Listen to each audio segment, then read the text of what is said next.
Dani Morales, bienvenido. Hermano, qué alegría estar aquí contigo. Ole, la mía. Qué bueno, qué bueno. ¿Cómo te presentarías para quien no te conozca?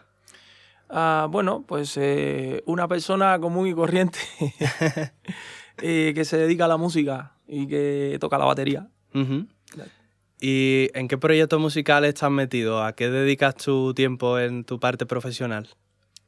Bueno, pues básicamente ahora mismo me dedico a grabar muchísimo para la gente en el estudio, Sí, a dar clases también.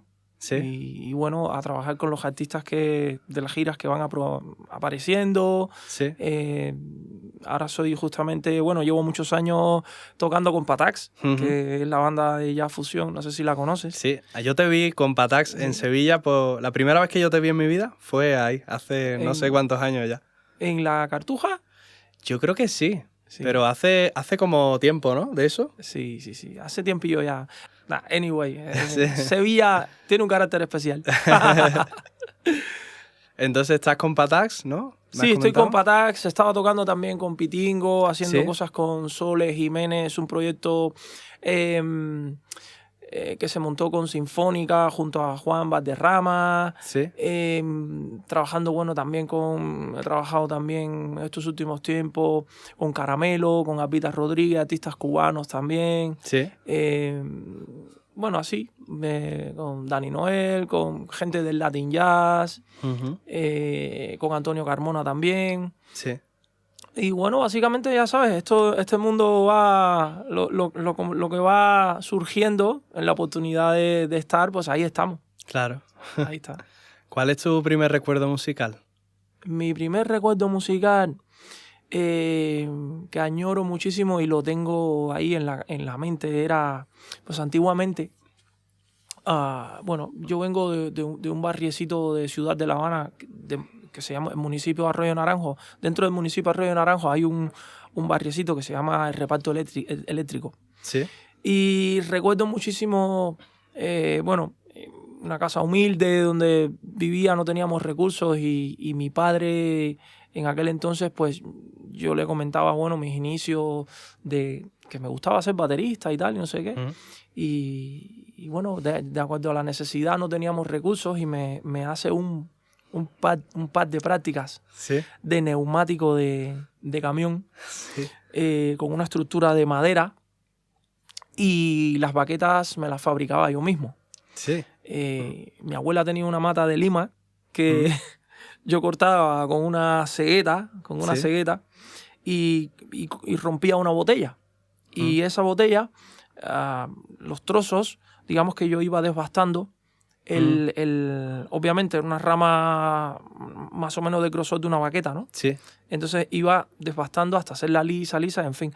Me hacía mis baquetas de limón, mi pad de prácticas casero hecho por mi padre. Y esos son los recuerdos que tengo que son más preciados porque, claro, en aquel entonces muchos de los amigos míos del barrio estaban jugando pelota, estaban en actividades, ¿no? Montando bici y tal, y yo estaba ahí en el portal de mi casa con mis baquetas de limón y mi pad de práctica casero. Sí, esos recuerdos musicales para mí es como la base, es como la raíz que me mantienen ahí vivo, Uh-huh. ¿sabes? Eso nunca se me olvida. ¿Cómo fueron esos primeros años? ¿En qué momento, desde ese punto que me has comentado, Sí. en qué momento empiezas a involucrarte de lleno en la música? Yo desde que ya estaba en sexto grado, Sí. pasando a secundaria, yo ya tenía muchas inquietudes con el tema de la música. Uh-huh. Yo recuerdo siempre estar en la clase siempre estaba con los lápices,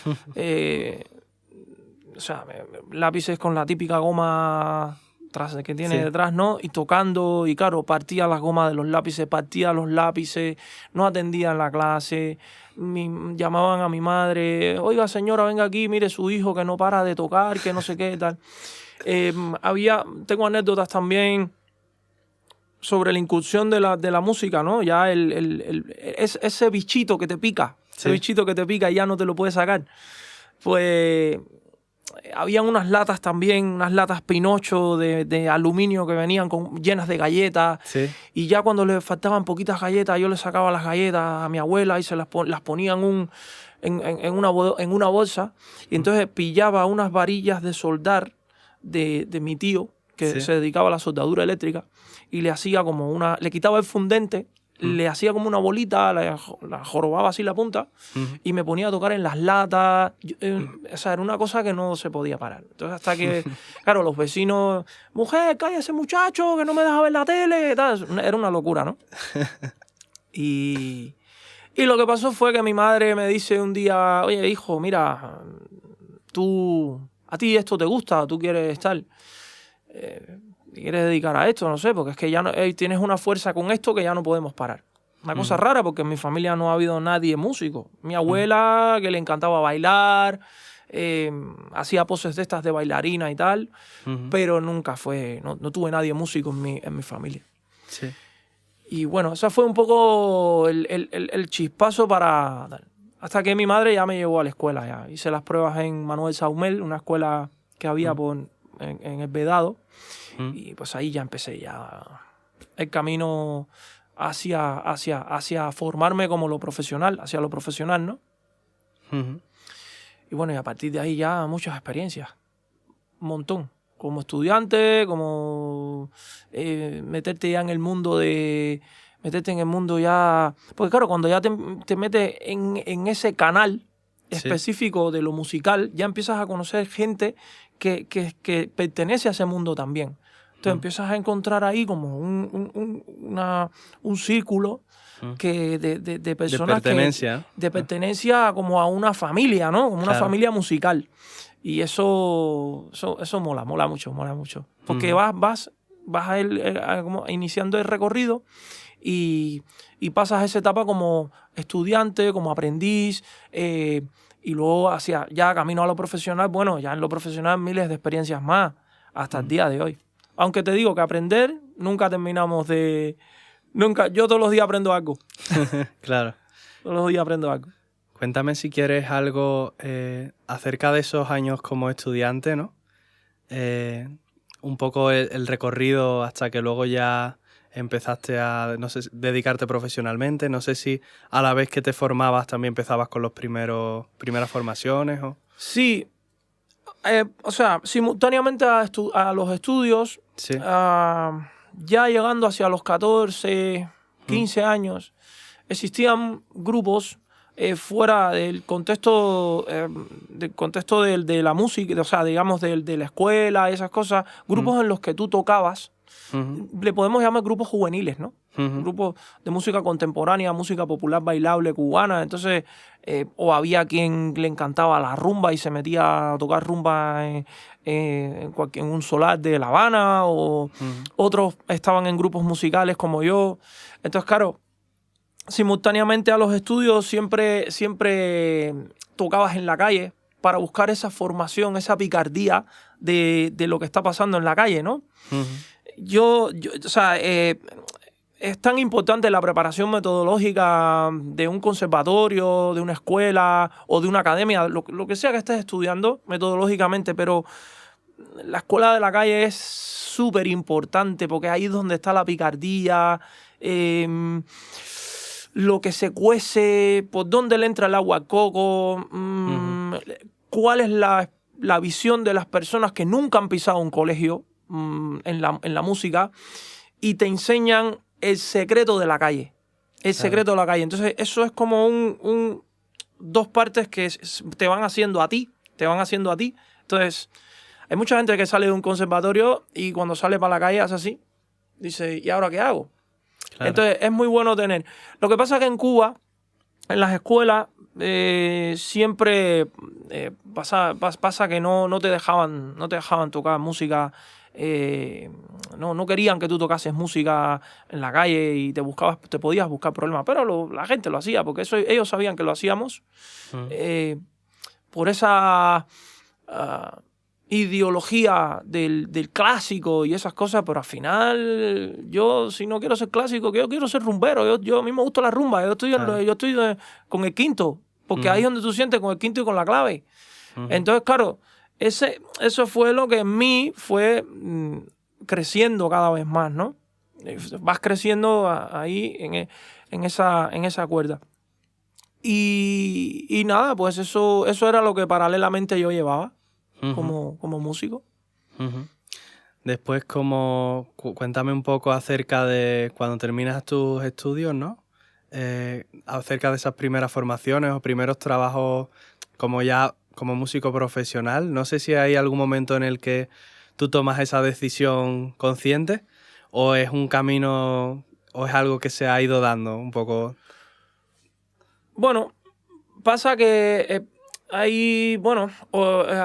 mayoría de las oportunidades que puedas tener en Cuba, en aquel entonces cuando yo estaba allí, era pues ir subiendo progresivamente de escalón en escalón, ¿no? O sea, ibas aprendiendo experiencias, digamos, semiprofesionales en grupos juveniles donde se hacían arreglos, se montaban temas, tú tocabas las canciones, tal, ibas cogiendo, digamos, como bagaje, ¿no?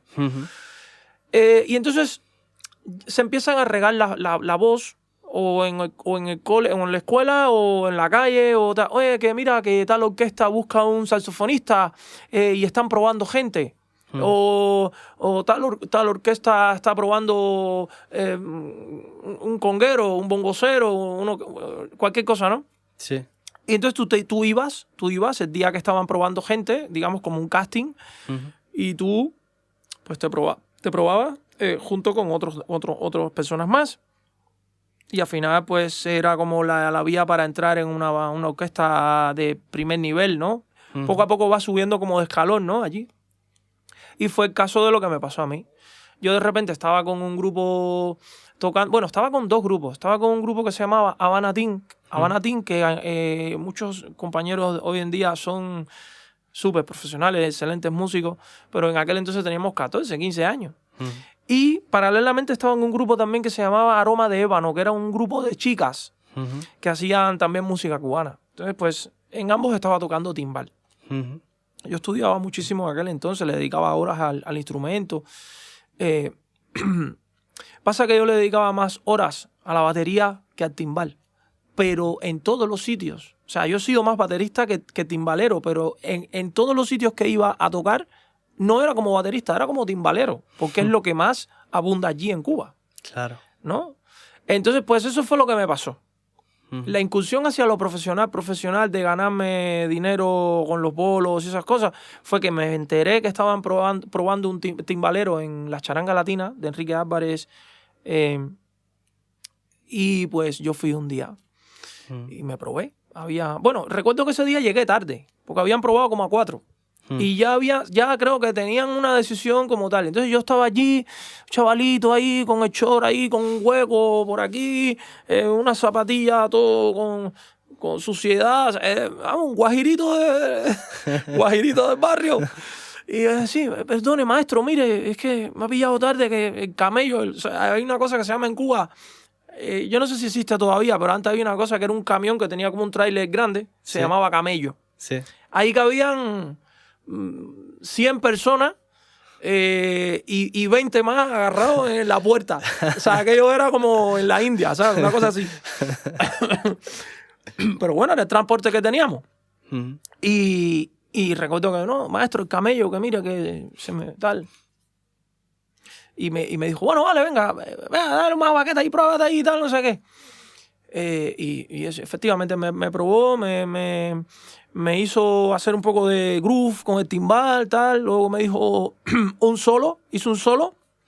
Y luego me puso a leer un tema a primera vista. Y yo, no es una de mis virtudes. O sea, ahora sí, con el paso de los años, cuando vas trabajando mucho con diferentes y muchos artistas, la vista como se te va curtiendo un poco más, ¿no? Pero en aquel entonces me faltaba todavía el leer a primera vista, ¿no? Así de tal. Y ahí era en lo que más flojo estaba. Pero al final me escogieron. Y ese fue el inicio de la etapa profesional, porque a partir de ahí ya pues empecé a ganar dinero por lo que hacía. Tuve la oportunidad con 19 años de empezar a conocer países, de girar y tal. Y Y bueno, ese fue el inicio básicamente de lo semi-profesional o la época un poco estudiantil, juvenil, a lo profesional. Uh-huh. ¿Cómo siguieron avanzando esos años para encontrarnos aquí en Madrid? A día de hoy. Pues esto es una cosa que muchas personas, porque claro, yo siendo cubano, yo ya llevo 20 años aquí en España viviendo. Uh-huh. Yo vine con 22 años vine, casi cumpliendo 23. Y como bien te dije, yo como empecé a salir de Cuba con muy temprana edad, no sé si fue como baterista, algo pasó en mi cabeza. Y muchas personas que cuando vean este podcast tuyo dirán, bueno, la mayoría de los cubanos cuando se quedan en un país se quedan por el tema económico. Bueno, pues sí, es una razón obvia que la gente se queda por un problema económico. Pero en mi caso, yo no pensé tanto en el tema de la economía como en mis aspiraciones musicales, con una mentalidad un poco como abierta hacia el world music. Uh-huh. No sé si yo quería experimentar, tocar y aprender e interactuar con muchos músicos, con diferentes músicas.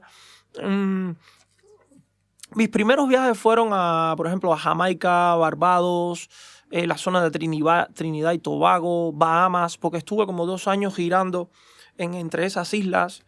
Entonces vi muchos conceptos de el calipso, el soca, el reggae, todas esas variantes caribeñas mezcladas con África y todo esto, ¿sabes? Sí. Entonces eso ya me empezó como a descuadrar la cabeza. Y claro, te veías a un grupo de calipso en directo y te quedabas así, tú decías, madre mía, y el sonido de la batería, cómo ecualizaban y cómo ponían los toms de la batería, tum, tum, esas cosas así, esos sonidos, a mí me volvían loco. Luego después, no sé, las giras a Europa, a España mismo, verte aquí un grupo tocando batería populería, no sé, la cabeza me dio un vuelco y dije, yo no, y claro, luego regresaba a Cuba y lo que pasaba era que musicalmente me deprimía. Me deprimía, era como, y decía, ¿qué me está pasando? Claro, y luego era una etapa en Cuba también que la música cubana, al menos en la banda en la que yo estaba, y todo lo que se respiraba era un poco letras hacia los chavacanos, hacia... ya no era la etapa de los 90 y pico, letras lindas como bandas como Isaac Delgado, Adalberto Álvarez, cosas que realmente de la música cubana que tú dices, oh, qué bonito. No, la etapa en la que yo vivía en Cuba estaba un poco yo quemado ya de eso ya. Mami, yo te cojo, yo soy el tipo, yo soy el bárbaro, yo soy el mejor, tú vas a ver que yo... Y ya iba a tocar y decía, es que sí, me encanta, pero la música cubana tampoco... No tiene que ser un rollo chabacano. Y claro, era lo que estaba de moda en ese entonces. La música fue cogiendo un curso ahí un poco raro. Sí. Y no era el feedback que yo tenía de los grupos como NG La Banda, Clímax, muchos grupos que te he comentado, ¿sabes? Sí. Entonces, pues, yo dije, no, yo necesito tener necesito un cambio, y ya está, pues la segunda gira que hice a España, que fue, me acuerdo que fue con el bajista que era de Iraquere, con Jorge Reyes, maestro Jorge Reyes, bajista,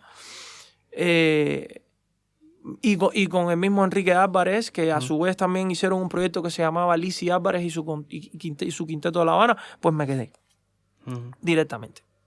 Con 1.000 euros, casi 1.000 euros en la cartera y nada más. Me pillé un tren de Barcelona para acá y hasta el sol de hoy. Ha sido un poco... Y te digo una cosa, o sea, yo no puedo estar más contento de aprender cada día y de esa idea primaria que yo tuve, la cual me impulsó a dar un cambio. Estoy súper contento hoy en día de dedicar todos estos años en este país, la acogida que yo he tenido en este país, la gente tan cariñosa, todos los conceptos que he aprendido. O sea, es increíble, es como un objetivo que tú te marcas y eso te reconforta, ¿sabes? Claro. Ser una persona versátil, en estilo. A lo mejor puede que no seas el mejor baterista tocando bulería, pero lo que vayas a tocar, por lo menos mantener, aunque sea a nivel básico, pero respetar el concepto de lo que estás tocando, ¿no? Uh-huh. Podrás tener un poco más de fuerza en un estilo u en otro, sí, pero tocarlo con respeto, con el sonido, con los matices, uh-huh. ¿Cómo va? Y eso te lo proporciona, pues eso, interactuar contigo, con fulano, con con el otro, diferentes músicas, diferentes... O sea, súper chulo. Lo mismo tocas una banda de gospel, que vas a tocar funky, claro, que mañana estás tocando latín, ¿no? Mañana estás tocando rumba con los gitanos, uh-huh, que eso también, porque yo he tocado, o sea, he interactuado con tanta gente, diferentes estilos, y claro. Te metes ahí con los gitanos ahí a tocar ahí 6, 7 años y aprendes cosas. Uh-huh. Solamente de escuchar, de dejarte llevar, ¿sabes? Cómo lo sienten, Eso es pasión y eso es lo importante. Lo importante en la música es la pasión. Uh-huh. ¿Cómo fueron esos primeros momentos aquí en España? Porque me has comentado un poco de que llegaste con 1.000 euros, ¿no? Y ¿cómo fue un poco, no sé si sentiste un choque por un lado, sumado con toda esa motivación que tenías por descubrir otros estilos musicales también, ¿no? A ver, hay dos partes, ¿no? O sea, la personal. Sí. Porque personalmente es un cambio bastante radical. Es un cambio bastante radical, sobre todo cuando tú estás acostumbrado a estar reunido de tu gente, ¿sabes? Entonces, ¿qué pasa? Tú llegas a una ciudad como Madrid, en la que te tienes que enfrentar como a un monstruo, digamos, no un monstruo, sino como a una ola gigante, ¿no? Para que se entienda mejor, a una ola gigante en la que tú miras para el lado y tú no sabes quién es quién. Uh-huh. O sea, estoy aquí, veo para el lado, no te conozco a ti, pero bueno, es como diferente, ¿no? Sí. Pero poco a poco tú vas avanzando. Yo lo primero que hice fue buscarme un sitio donde vivir. Me busqué una habitación, fui a un locutorio, empecé a llamar teléfonos, tal. Y lo primero, bueno, me acuerdo que el primer sitio que viví fue en La Latina, ahí, frente al Cabaret Berlín, el Cabaret Berlín, ahí en La Latina. Y empecé a moverme, empecé a ir a jams, empecé a conocer gente. Luego entré en una escuela a dar clases, en ritmo y compás. Y esa fue la primera escuela en la que yo entré a clase, que me mantuve, yo no sé, como 7 u 8 años estuve ahí en ritmo y compás. Y poco a poco fui tirando. Pero el corazoncito un poco apretujado, porque extrañas a tu gente, extrañas a tu familia. Claro. Yo encima soy hijo único. Entonces, claro, te golpean muchas cosas, ¿no? No es lo mismo, por ejemplo, tú que eres sevillano, te coges un tren y estás con tu madre en Sevilla, te pasas un fin de semana guay, claro, y tal. O sea, es más complicado pillarte un vuelo y irte 7.000 y pico kilómetros a Cuba. Es un poco, ¿no? Sí, claro. Pero vale la pena, porque la experiencia de aprender, como te digo, de crecer tú como persona y profesional, eso, la vida, hoy te das aquí con la pared, mañana te das allá, pero vas encontrando el túnel, ¿no? El camino hacia la luz en el túnel. Claro. Sí. ¿Cómo es a día de hoy tu relación con el estudio de la batería? Buah, y del resto de instrumentos que tocas. Yo, como te comentaba, antes tenía muchísimo más tiempo. Tenía muchísimo más tiempo. Lo que pasa es que el tiempo, como te digo, el tiempo es lo implacable. Claro. El tiempo es... Todo el que tenga tiempo, y esto es un consejo que le doy a los nuevos músicos, gente joven que tiene 20 años ahora, que aprovechen todo el tiempo que puedan estudiando. ahora que no tienen responsabilidades, que lo único que tienen que hacer es eso, estudiar. Estudiar. Si tú vives con tu mamá, con tu papá y tienes la posibilidad, no pierdas el tiempo. O sea, es un consejo, hay que aprovechar, porque ¿qué pasa? Que cuando tú le dedicas muchas horas al estudio en el instrumento, vamos a poner un supuesto, tú estudias 5 o 6 horas diarias, porque tienes 20 años, tienes 18 años, tú estudias 5 o 6 horas diarias, cuando tú tengas 30 años, vas a tener un bagaje tan grande en tu espalda de conocimiento, de seguridad en el instrumento, que era lo que hablábamos anteriormente. Sí.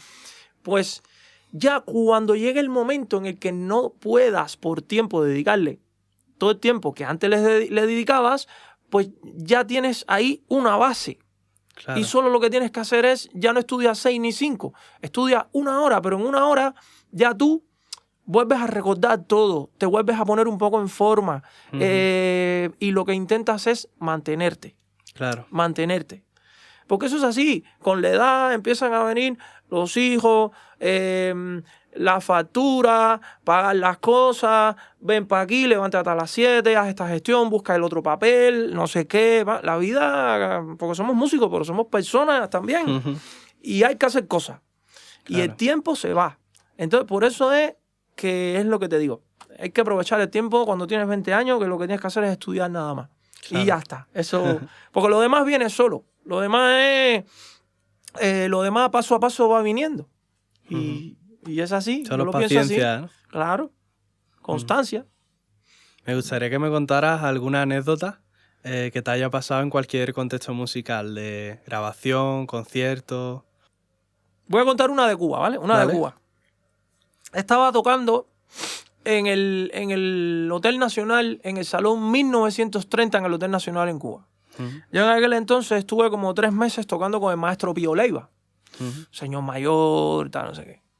Pero el maestro Pío a veces se metía su whiskazo. Sí. Él se metía su whisky, etiqueta roja, o sea, no, y 100 y pico años y el tipo dando, ¿eh? Y claro, pues un día de esto nos dicen, el manager nos dice, venga, dice el maestro que vayan subiendo y que vayan empezando con el tumbado. Había un tema que... Anabagoa, goa, goa, anabagoa, goa, ka.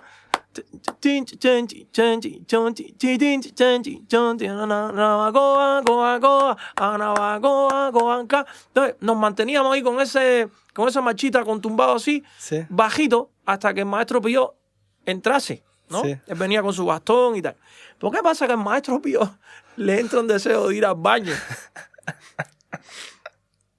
Va al baño y nosotros ahí como 5 minutos, y el maestro no subía.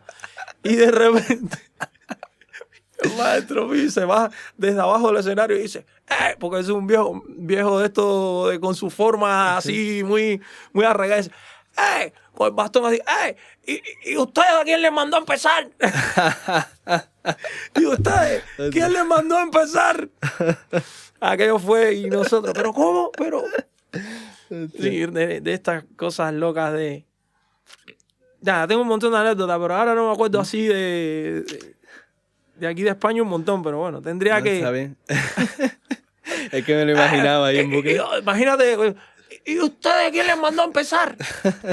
Y nosotros ahí 5 minutos, maestro, usted nos mandó, sí, no, pero... No. Cuéntame... que hemos estado hablando un poco antes acerca de ello. ¿Cuál es tu relación a día de hoy con las redes sociales? Las redes sociales, antes, cuando te comentaba en Ritmo y Compás, sí, yo cada vez que se terminaban las clases, como no tenía mucho tiempo, yo siempre intentaba quedarme un par de horas, 3 horas más estudiando. Hay veces, porque ¿qué pasa? En Ritmo y Compás, la entrada es con una tarjeta, antiguamente. Sí. Y tú podías ir, salir, entrar, o sea, por suerte, gracias a los dueños de Ritmo y Compás, escuela a la cual recomiendo, me daban permiso para ir a la hora que quisiera a estudiar, y aquello era impagable. O sea, tener un local, ser profesor de la escuela y poder ir a las 2, a las 3, a las 6, a las 7, porque entrabas con una tarjeta y con el permiso de los dueños del cole. O sea, eso fue para mí la bendición, porque fueron como los comienzos y, claro, pagarte un local, Madrid, ya, o sea, habla mucho dinero. Entonces, pues yo me quedaba a estudiar siempre. Ahí, venga, tal. Y poco a poco descubrí lo que era el Facebook, cuando empezó el Facebook. Y me abrí una página de Facebook y bueno, aún veía que colgaban algunas cosas, pero todavía la gente no estaba como una página en la que tú cuelgas vídeos. Bueno, existía YouTube. Sí. Y empecé a colgar, me acuerdo que tenía un teléfono HTC, porque ahora usamos los iPhone, que están guay, porque yo creo que las cámaras hoy en día ya están todas guay. El tema es el sonido de la batería, ¿no? El instrumento que tocamos nosotros tiene mucha presión sonora. El iPhone eso lo lleva guay. Pero imagínate subir un vídeo con un HTC. Que aquello era una saturación. No se entendía nada. No, eso era un Iveco. Era un camión Iveco. Bueno, y así fui subiendo las primeras cosas, cómo estudiaba yo, y fui ahí poco a poco. Entonces, ¿qué pasa? Fui creando un hábito. Yo te puedo decir, Madai, que a día de hoy llevar el tema de subir vídeos, las redes sociales y tal, ya antes no, pero ahora hoy en día ya forma parte yo por lo menos lo veo así, ya de tu trabajo. Porque inconscientemente nos damos cuenta en el que tú creas tu entorno, tu empresa, tu imagen, y entonces tú empiezas a venderte, tú. Nadie te va a vender a ti, te tienes que vender tú, porque entonces te das cuenta que la necesidad te obliga a hacer ese trabajo, a aprender a editar con el Premiere, a aprender a ecualizarte hoy en día un músico sabe cómo manejar el Premiere, cómo masterizar, cómo comprimir la señal, cómo poner reverb, aprendes de todo, tío. Aprendes de todo.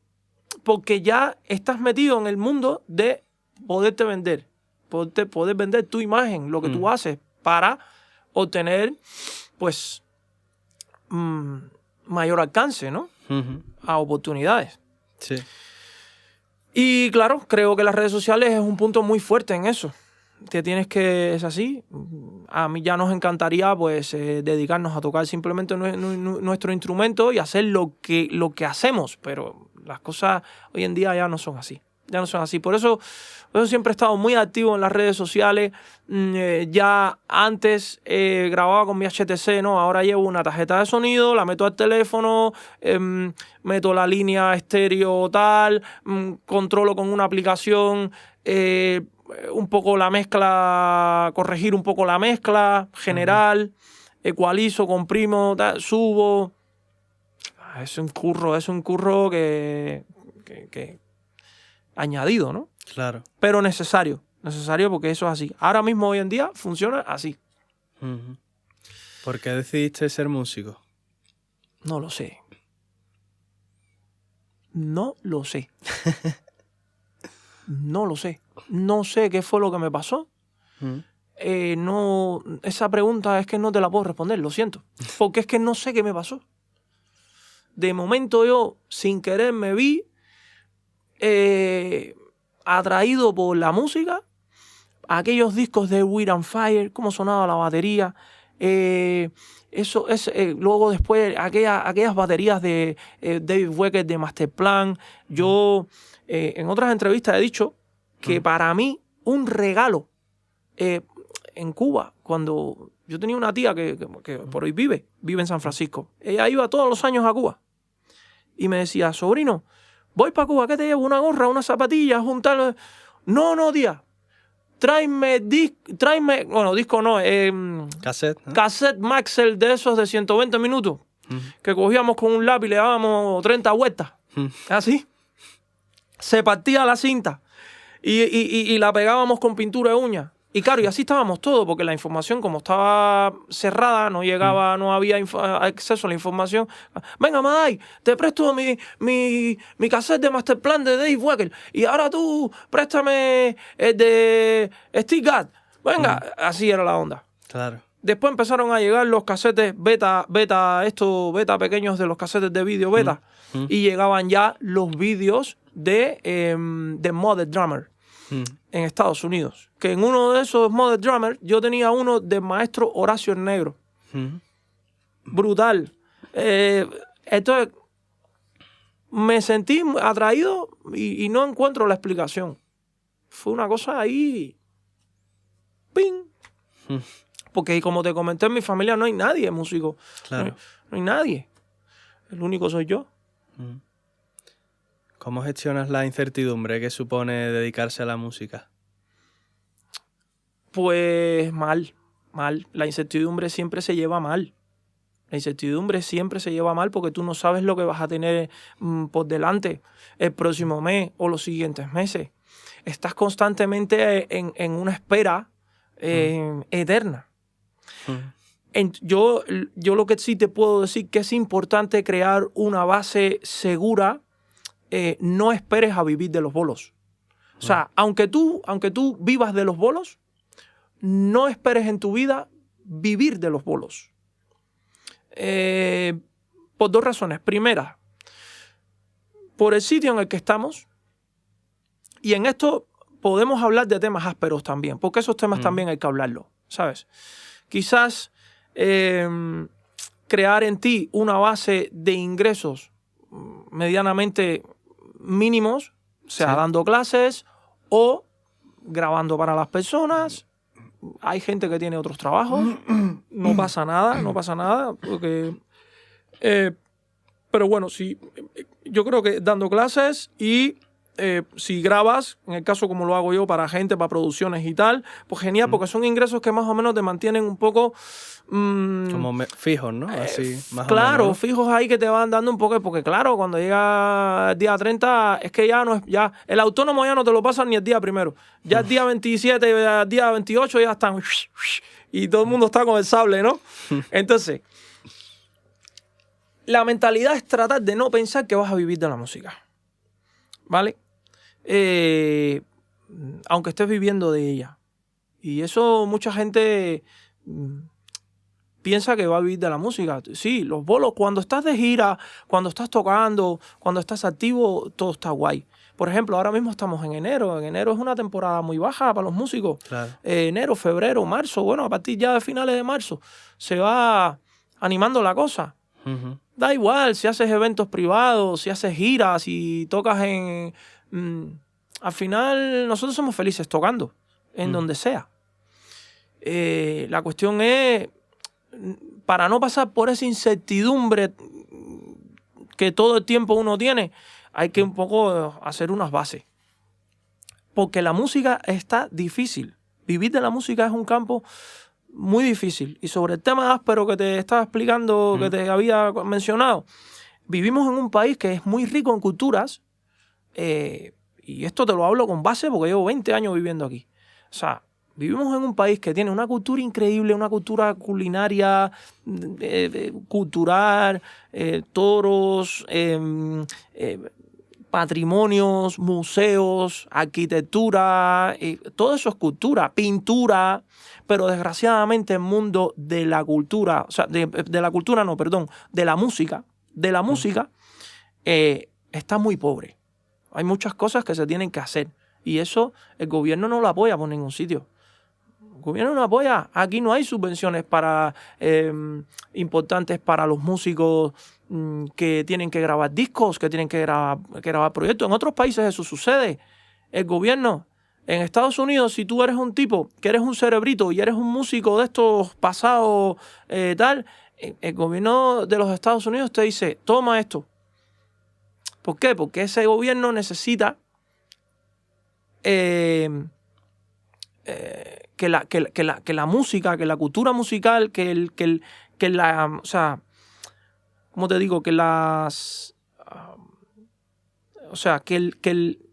el talento se quede en el sitio, que no se vaya para otro lado. ¿Entiendes? En Francia pasa lo mismo. En Francia se apoya a los músicos, existe un paro para autónomos. Eso aquí en este país no sirve. Nosotros no estamos regulados. En este país no estamos regulados. ¿Dónde estamos regulados nosotros? ¿Dónde está el epígrafe?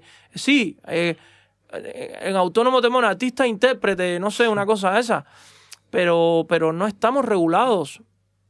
Entonces, nos falta mucho por hacer en cultura musical en este país. El mismo flamenco, por ejemplo. El flamenco. Te vas a cualquier país y el flamenco, en la música, por lo que más se conoce España es por el flamenco. Tú vas a Japón, el flamenco. Tú vas a Estados Unidos, el flamenco. Tú vas a... el flamenco. Flamenco es identidad de este país. Y el flamenco es de los gitanos. Pero el gobierno no les apoya.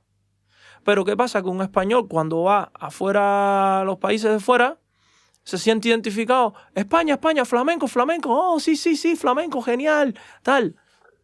Pero el gobierno no apoya el flamenco. ¿Cuándo te has visto un apoyo del gobierno de dinero para apoyar a proyectos flamencos, para darle fuerza? No, la gente está luchando con el pecho y poniendo el dinero de su bolsillo. Claro. Y hace falta un poco de consideración para que la cultura siga creciendo y haya apoyo. Eso en muchos países existe. ¿Por qué? Porque hay cultura musical. En Japón hay cultura musical. Y en España va cambiando, pero poco a poco. A pasos muy lentos. Todos los músicos pidiendo crowdfunding, no sé qué. Señores, vamos a poner ¿me entiendes? Claro.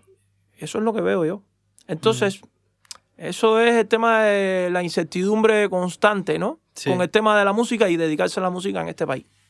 Me gustaría que me hablaras un poco de cómo llevas la conciliación siendo músico, que es un tema que también creo que se habla poco a veces en este tipo de formatos.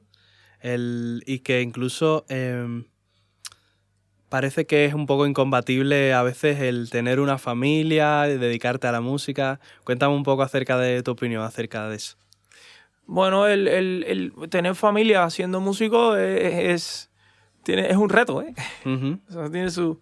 Pero bueno, yo creo que si te organizas con el tiempo. Yo siempre trato de organizarme, pero sí, hay veces que es complicado. Es complicado porque te pilla viniendo de Barcelona en un tren o te pilla en una furgoneta y es un poco, ¿no?, tedioso. Pero bueno, si te organizas bien, lo puedes sacar adelante. Yo en mi caso lo llevo bastante bien, a pesar de que no tengo tampoco el apoyo familiar, porque claro, yo no tengo familia aquí. Claro. Entonces, pues claro, tengo que un poco tirar de pagarle a una gente para que me cuide, tal, luego esto, lo otro, gestionar, ¿no? Pero bueno, poco a poco va caminando. Y es cierto que los niños cuando se van haciendo autónomos ya es más fácil, ¿sabes? Claro. Pero sí, es complicado. Pero es organizarte nada más. Ahora sí, el tiempo, ya sabes que el tiempo se achica. ¿Qué aspectos de la vida de los músicos crees que se desconocen desde fuera? Cosas que para nosotros sean normales o que sean el día a día, pero que cualquier persona totalmente ajena a la música lo desconozca. Pues por lo mismo que hablábamos hace unos minutos, se asocia al músico a que, qué guay, la fiestecita, el relajito, la cervecita, el vinito, ¿no? Eso es completamente erróneo. En el mundo profesional, o sea, quien tenga la música de hobby, obviamente, una persona que toque la batería, por ejemplo, por hobby, va a querer a irse a tocar con los colegas, se va a meter en un local y van a tener 30 litronas en el local, y cuando vayan a ir a tocar algún garito porque van a tocar para una peña de gente conocida, pues obviamente que están disfrutando, están pasándolo bien porque están tocando, pero eso es en la vida carácter amateur. El 90% de esas personas tiene otro trabajo. A lo mejor va al banco al otro día de 9 a 5 de la tarde. O se dedica, o es doctor, o es ingeniero, o maneja un avión, o pilota un avión, mejor dicho. En el punto nuestro es otro mundo diferente. Pues nosotros somos profesionales de esto. Nos dedicamos a esto. Y esta es nuestra principal fuente de ingresos. Entonces, los sacrificios a los que nosotros nos enfrentamos todos los días, para empezar nos arriesgamos la vida constantemente. Lo mismo estás en un avión, que un tren, que una furgoneta, que en un ferry, pero así constantemente. Porque hay una alta probabilidad, el que va, por ejemplo, de vacaciones una vez al año, me voy a Japón una vez al año. Vale, tú te montas en un avión una vez al año. Vas y vienes. Ya disfrutaste tus vacaciones. Y te mantienes el resto del año trabajando, tal, no sé qué. Los peligros están en donde quiera.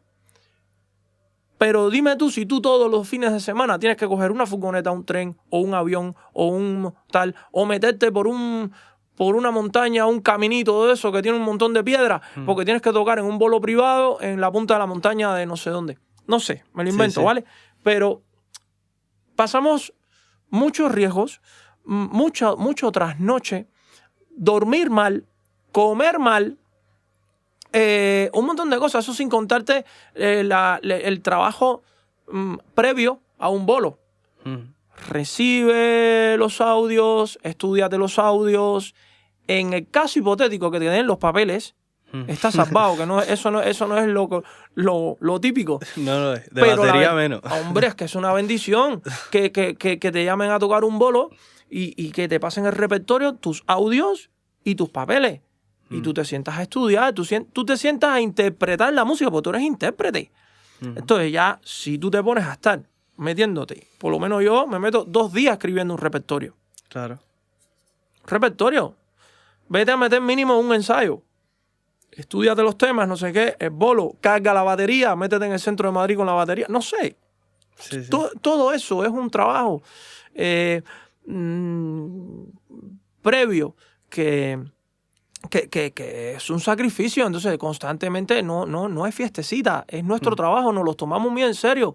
Y luego está, peléate con el que te tiene que pagar, porque le has facturado y no te pagan de aquí a 3 meses una factura. Esa es la otra. Es una falta de respeto. ¿A dónde vamos a llegar? ¿A dónde vamos a llegar? Que una persona que es músico tenga que hacer una factura, hacer la declaración trimestral y todavía no ha cobrado el bolo, porque le pagan el bolo, la factura, a 3 meses. Por eso yo los bolos, y lo digo, los bolos que son pagados a 3 meses, no los pillo. Porque no voy a participar. No es que sea radical. El problema es que no voy a participar de esa política de... No, bueno, se puede esperar un mes, se puede esperar 1 mes y medio. Oye, no pasa nada porque hay gestiones y tal. Pero 3 meses, o sea... Claro. Anyway, el tema de la música profesional es una constante, es un constante esfuerzo, mucho trabajo. Entonces, ¿por qué lo soportamos? Porque lo sentimos, porque sentimos pasión por lo que hacemos, porque si no sintiésemos pasión por lo que hacemos, ya te digo que no duras ni 3 días. Eso es lo que es. Yo sé que a lo mejor mucha gente no habla de las cosas malas, pero es importante también, porque hay muchas cosas que no las sentimos, pero no las decimos. Sí. Y todo el mundo, todo está guay, todo está bien, qué guay, todo guay, sí, qué guay, No, hay que hablar también, que se sepan las cosas porque existen. Claro. Y a lo mejor nos ayudan a reaccionar de maneras diferentes para poder, pues... O que dejen de existir. Exacto. Para que sean un poco más justos con nosotros que nos dedicamos a esto, a este mundo, ¿no? ¿Cuál es el mejor consejo que te han dado? Tu palabra vale más que un contrato.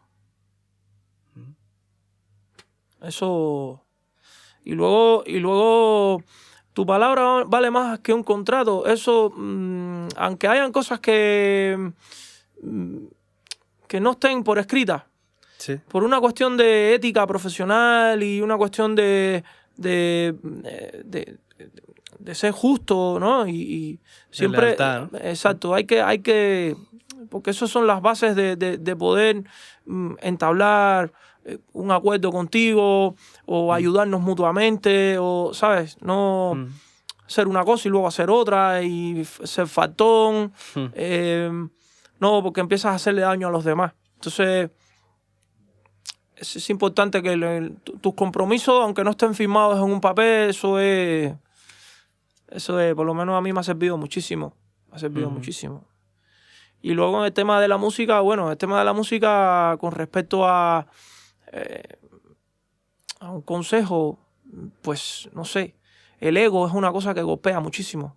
El ego es una cosa que golpea muchísimo hoy en día a los músicos. Porque cada cual tiene su librito, cada cual necesita expresar al mundo su escrito, hablándolo así, ¿no? Un poco... Sí. Y hay veces que se pasan límites en el que el ego ya no se puede aguantar. Entonces hay que ser un poquito humilde, hay que saber escuchar para poder compenetrarnos, para poder aprender todos juntos. Porque si llegas a imponer ¿sabes? Tu visión solamente ya no... Esto es como el fútbol. O sea, tienes a unos monstruos jugando, pero no pasan la bola. Si no pasan la bola, pues claro, no meten gol. Y es un poco... El ego es muy peligroso y golpea muchísimo. Hay que dejar un poco los egos y quién es el que más toca, quién es el que menos toca y quién es el que tal. Y esa, ¿sabes? Hay que ser transparente. Transparente y compartir abiertamente todo. Sí. A mí siempre me ha encantado compartir todo. A mí tú me llamas y me preguntas, yo te digo, sí, esto es así, y no me estoy preocupando de que si, que no, que ahora, que mira, que los secretos, ¿no? Me robó un recurso y ahora lo va a meter, sí, pero ahora si él mete este recurso, yo me voy a quedar colgado y le van a llamar a él y a mí no me van a llamar. Y, o sea, eso es inseguridad y es historia y la gente tiene mucha inseguridad y mucho tal. Compártelo, da igual, si no pasa nada. Si el problema es saber estar y poder ganar todos, ¿sabes? Claro. No hace falta tener el último as bajo la manga y voy a guardar este recurso ahora que lo voy a tirar con unos mordentes que va a flipar la peña y todo. Claro. Yo ya con la edad ya cada vez me... Pero bueno, sí es cierto que eso, que hay muchas cosas que todavía... Pero bueno. Eso es, también la peña cuando es joven, el camino, ¿cómo se dice? El perro tiene 4 patas y coge un solo camino. Sí. Pues poco a poco, tú en el camino, como tienes un solo camino, que es ese, o te vas a dedicar siempre a eso, pues al final todo llega a su sitio y al final te das cuenta cuando miras para atrás que la manera un poco de ser tuya cuando tenías 20 años no era la que era. Que las cosas podían haber sido diferentes. Claro. A mí me ha pasado de todo. O sea, de estar homogéneo a mí, un amigo homogéneo a mí, de maravilloso músico y tal. Y había una historia rara que nos metimos casi como 6, 7 años sin hablarnos. Y de repente un día coincidimos en un bolo. Y coincidimos en un bolo y después hicimos otro bolo más. Y cogimos y nos dimos cuenta que aquella imagen un poco de separación y de rivalidad no existía. Y nos sentamos a hablar y dije, brother, si no pasa aquí nada, si es que estamos disfrutando los dos y tal, no sé qué, ese fantasmeo y esa cosa. Entonces, por eso te digo que a veces nos hacemos idea de una cosa y no es la que es. Y te das cuenta que podía haber sido completamente diferente. Claro. Pero ya han pasado años y entonces has aprendido. Y cuando has llegado a ese punto has dicho, ¿y por qué? ¿Por qué he estado tan separado de esta persona? Si esta persona, qué maravillosa es, ¿no? Claro. Sí. Eso es un poco la historia. Pero todo es un círculo. El ego, la rivalidad, la competencia, quién toca más, quién toca menos. No sé, tío. Es un poco las energías cósmicas. ¿Alguna vez has pensado en dejar la música profesionalmente? No. No, pero si el día de mañana me tengo que dedicar a la carpintería, lo haré con mucho gusto. No tengo miedo a ganarme el pan en otra cosa, la verdad. No tengo miedo. De hecho, yo soy supermanita. A mí me encanta lo mismo. Pinto mi coche, pinto el parachoque de mi coche, busco los vídeos en YouTube, me instruyo cómo se hace, elijo, me compro la pulidora, cojo y no sé. Yo me fabriqué una caja. ¿Sí? Yo me fabriqué una caja. Hostia. Y la caja después se la regalé a un amigo, a un alumno mío. Fíjate la locura mía. Investigué cómo se hacía la técnica de slave. La medí, tal, todo. O sea, la hice sin herramienta, la hice con las manos, en plan, ahí, paso a paso. Me demoré como un mes en hacer la caja. Al final se la regaló un alumno. Era la clase locura. Y claro, pues con esto te quiero decir que me da igual, que si el día de mañana ya no puedo vivir de la música, pues me dedicaré a otra cosa. Espero que sí. ¿Y por qué crees que existe ese miedo de los que nos dedicamos a la música de algún día que eso pueda peligrar? Hombre, hay una cosa muy importante que es muy, a pesar de todas estas cosas que hemos hablado, del trabajo que cuesta vivir de lo profesional y todo eso, es muy reconfortante vivir de lo que tú haces, de lo que tú sientes y de lo que tú sientes pasión. Claro. Porque a pesar de todos esos problemas que existen en nuestro giro, lo sigues haciendo porque sientes pasión. Entonces, el día de mañana no hacer lo que te gusta y vivir de lo que te gusta es una putada. Porque dices, coño, y te aseguro que no te digo a lo mejor que puedas trabajar en Leroy Merlin.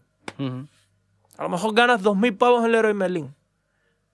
Tú llegas a fin de mes, tú cobras tus 2.000 pavos, pagas tus facturas y tal. Pero claro, ya tú no eres la misma persona. Tú ya no estás sintiendo, no te vas a sentir igual. Ya tú vas a estar con tu corazoncito estrujadillo porque no estás haciendo lo que te gusta.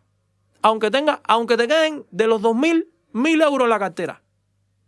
Pero no eres tú porque no estás haciendo lo que te gusta. Claro. Entonces, eso es así. La vibra de las personas está en cada sitio.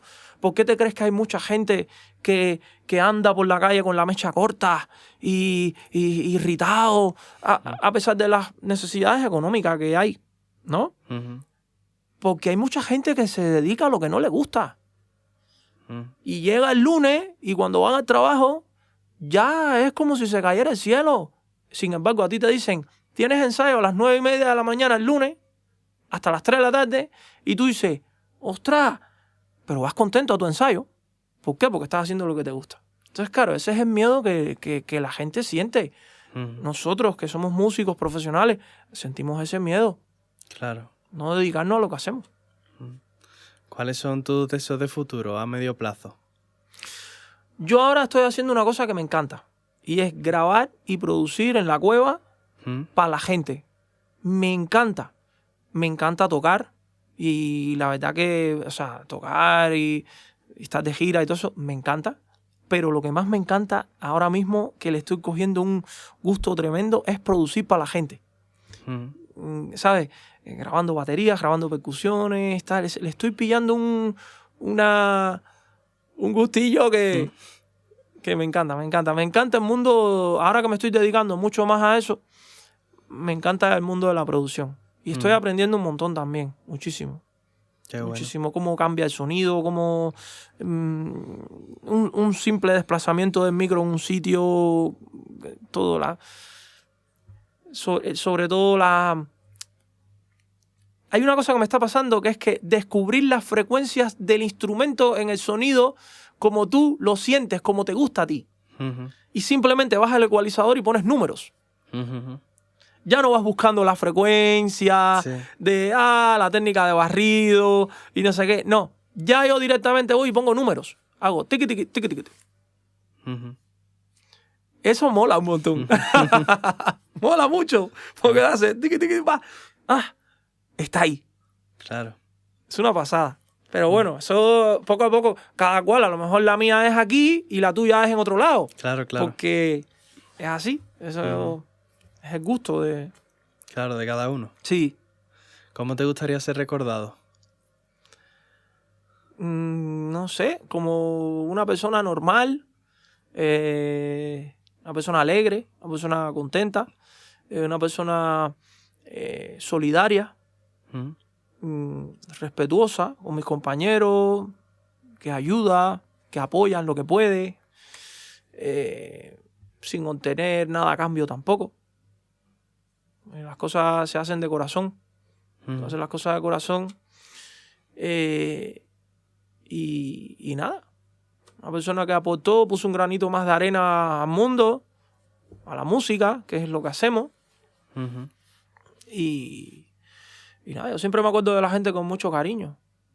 Me acuerdo de gente que ya no están ya y que a veces pienso y digo, coño, mira, yo estuve con esta persona, qué buena, qué persona más buena, qué clase de músico, qué persona más maravillosa, tal.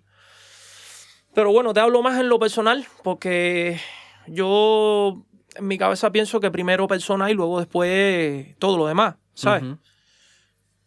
Entonces, primero persona y todo lo demás. Claro. Porque hay gente que también pone primero lo profesional y luego no. O sea, primero lo personal, tú como persona y luego después como lo que te dediques, ¿no? ¿Tienes alguna pregunta para mí? No. Esa sí está dura. Esa sí está dura. Tenemos que tocar algo juntos, tío. Cuando quieras. Los dos. Coño, yo encantado. Molaría un montón hacer una cosa orquestada. En plan escrita. O sea, escribimos como una obra. Sí. Y entonces buscamos una diferencia de afinación completamente diferente. De afinación y de sonido. Quizás a lo mejor esto no sé si es un concepto que existe, pero yo le voy a decir una batería que suene más bombi. Más bombi. Como más bum bum bim, bum bum bim, bum bum bim. Sí, más afinación de jazz, ¿no? Y claro, un poco más por ahí. Y por ejemplo, y tú o yo, lo que sea, una afinación más apagada con más ataque. Más tic, vale. tic, tic, tic, y buscar... Coño, qué bueno. Sí, y hacer como una obra de pregunta y respuesta con tal creada. Eso está guay. Sí. Que se separe y vuelva, que se separe y vuelva. Eso Qué molaría un montón, Coño, ¿eh? sí, lo hacemos. Ahí con unas redes de esas súper largas. Coño, qué bueno. ¿Tú has visto este que hace los Como con efectos, que hace lo del agua y todo eso. ¿no? lo de los muñequitos, que hace lo de los dibujos animados? Este que sale haciendo... Ah, sí. Eso yo cada vez que lo veo digo, ¿cómo? Pero es que es brutal ese chaval lo que hace. Me creía que decías otro que toca la batería, que hace cosas como con agua también, no sé si lo has visto. Ese no. Yo Oh, te digo ahora luego te lo uno enseño. que pone en la pantallita dibujo animado de, no sé, Pluto, Disney, lo que sea, y hace... Sí, hace todo el foley ahí. Brutal. Eso yo lo veo complicado. Eso está guay. Pues queda aquí grabado y tenemos eso pendiente. Lo del, eso viene. El dueto este de batería. Eso viene. Hacerle una cosa bonita ahí, súper... ¿Hay algún tema del que no hayamos hablado del que te gustaría hablar? ¿De algún proyecto tuyo o algún melón que quieras que abramos de lo que no hayamos hablado? Pues no lo sé. Ya hemos hablado un montón. Sí. Hemos hablado un montón, hemos hablado muchísimo. Y la verdad que me ha encantado estar aquí contigo, Madai. Me ha encantado mucho, me he sentido muy acogedor. Este sitio está súper lindo. Y gracias por apoyar el sentimiento y el pensar de las personas.